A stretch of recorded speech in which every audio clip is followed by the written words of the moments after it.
O sea, yo también quiero que me hagas rico. Ajá. Bien, Jerry, Y que ha cuando ayudado quieras. a miles de personas, pero queremos saber a quién o de qué vas a hablar el día de hoy, Erika. Oigan, pues les traigo un tema súper importante e interesante el día de hoy, que es el tema de la salud mental. Invité a Germán Martínez. Germán Martínez es médico cirujano de la UAM, estudió filosofía en la UNAM, es especialista en genética médica por el Hospital Civil de Guadalajara, también ahí es docente. Estudió en el INMEGEN, alta especialidad genómica médica, especialidad en biología molecular, genética y psiquiatría en el Instituto Nacional de Psiquiatría de la UNAM. Es aparte miembro de la Asociación Mexicana de Genética Humana. Bienvenido, Germán, ¿cómo estás? ¿Qué tal? Muy bien. Muchas gracias por invitarme. Gracias a ti, Germán.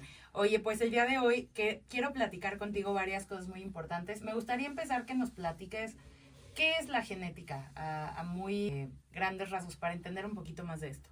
La genética es la ciencia que se dedica básicamente a la información para la formación de seres vivos, ¿no? Ya sea desde las bacterias hasta los seres humanos, básicamente.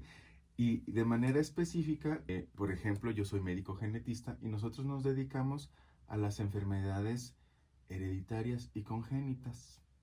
Oye, Germán, y hablando de esto de temas hereditarios, ¿qué papel juega la genética en la salud mental? La genética en la salud mental juega un papel, digamos, fundamental desde más o menos el año 2000, entre 2000 y 2003, cuando salieron a la luz los borradores del genoma humano. Esto es importante porque gracias a ello pues, hemos podido conocer la etiología, es decir, el origen de muchas enfermedades mentales y pues sobre todo ha tenido un papel fundamental en el área de la farmacogenómica, ¿no? Para poder saber qué medicamentos podemos usar y cuál es la eficacia de los mismos. Hablemos de, por ejemplo, esquizofrenia o bipolaridad, tal vez la depresión. ¿Tienen que ver con la genética? Sí tienen que ver, digamos, tienen un componente ambiental, pero por supuesto que tienen que ver con la genética. Hay un concepto que se llama heredabilidad, es decir, qué tanto de las características genéticas dependen del desarrollo de una enfermedad. Hay enfermedades que son muy ambientales, como por ejemplo la esquizofrenia, en donde la heredabilidad es únicamente del 20%. Pero, por ejemplo, en los casos de la esquizofrenia o el trastorno bipolar, la heredabilidad, por ejemplo, para la esquizofrenia puede llegar a ser hasta de un 80% y en el caso del trastorno bipolar hasta de un 85%. Entonces son enfermedades que pues sí dependen mucho de la herencia. Oye, Germán, y platícanos un poquito, ¿cuáles deberían ser las señales que uno tiene que ver en sí mismo, tal vez en nuestras emociones o en la salud física, que nos digan, es momento de ir al psiquiatra o al psiquiatra genetista, como es en tu caso? ¿Cuáles son esas señales típicas que deberíamos de voltear a ver? Bueno, en el caso de genética médica es un servicio interconsultante, ¿no? Pero, por ejemplo, si el psiquiatra, en este caso específico, lo considera necesario, nosotros podemos entrar.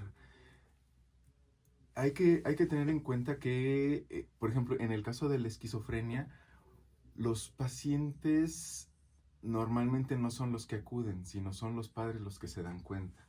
Por ejemplo, en el caso de la esquizofrenia es una enfermedad que aparece en la juventud, en el caso de las mujeres y en la adolescencia en los hombres, ¿no? Comienza con algo que se conoce como pródromos, es decir, hay ciertas actividades que no son comunes, por ejemplo, en un joven, ¿no? El aislamiento, la depresión, que podemos empezar a considerar como focos rojos, ¿no?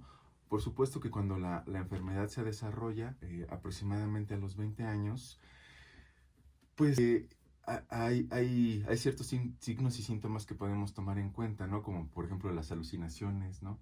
Como las ideas delirantes, que son ideas persistentes que no corresponden con la realidad.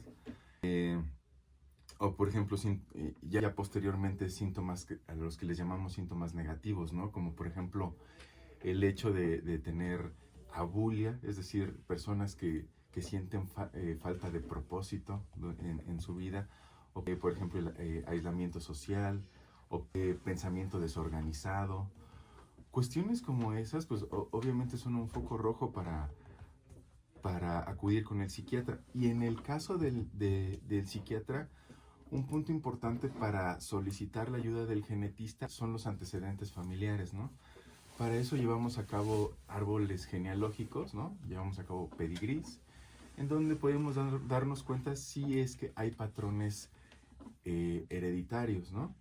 O incluso ya específicamente en el área de la genética médica, nosotros podemos darnos cuenta de que existen altos riesgos, por ejemplo, en enfermedades como síndrome velocardiofasial, que son pequeñas, este tipo de enfermedades se dan por pequeñas pérdidas en los cromosomas, ¿no? En las unidades donde guardamos nuestra información. Y, por ejemplo, en el síndrome velocardiofasial, el riesgo para desarrollar esquizofrenia es aproximadamente del 40%. Ese síndrome, ¿cómo se ve? O sea, porque nunca lo había escuchado, Germán. Platícanos un poquito cómo se ve. El síndrome velocardiofasial es una pequeña pérdida en el cromosoma 22.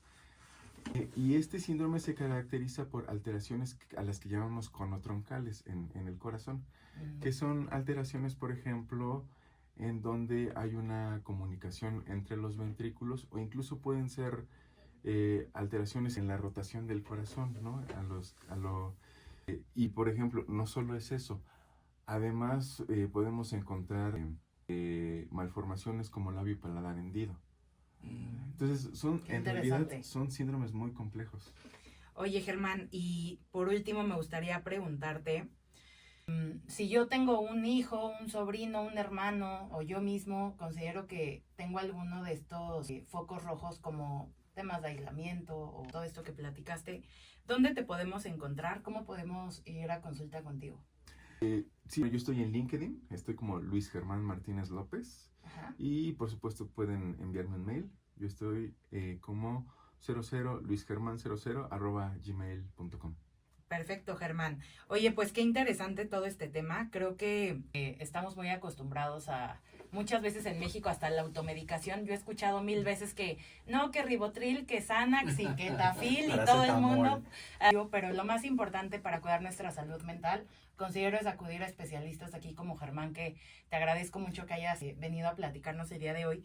¿Por qué? Porque cuando nos damos cuenta que estos temas realmente los podemos vivir en cualquier etapa de la vida, cualquiera de nosotros, la salud mental no discrimina, ¿no? Ningún tipo de hábitos, ni discrimina ningún tipo de nivel sociocultural ni socioeconómico. Entonces, creo que es bien importante para que cuiden su salud, cuiden su dinero. Aquí está Germán. Sus datos nos los puedes repetir, Germán, tu correo. Es luisgerman00@gmail.com y en LinkedIn Luis Germán Martínez López. Perfecto, muchísimas gracias. Muy bien, gracias mi queridísima Erika y muchas gracias, Germán.